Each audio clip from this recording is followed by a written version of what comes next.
narinig nyo na ang balita. Nag-buffering na naman. At ang munting bida natin, hindi siya natutuwa. Kilalanin ang 2-year-old superstar namin, hawak ang tablet, handa na para sa epic na cartoon time. Pero teka, ano to?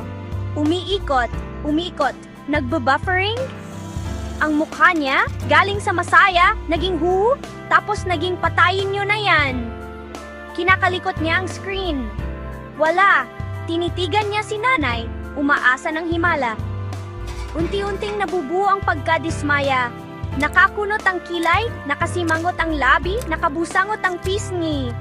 Totoo ang laban, mga kaibigan. Kasi kapag 2 taong gulang ka, ang paghihintay ng kahit 1 segundo ay parang habambuhay. Pero huwag mag-alala, kapag nag-play na ang video, puro nung ngiti na ulit siya. Maaring manalo ang buffering sa laban, pero ang toddler na to, siya ang nananalo sa puso natin. Itag ang magulang na nakakita na ng ganitong mukha.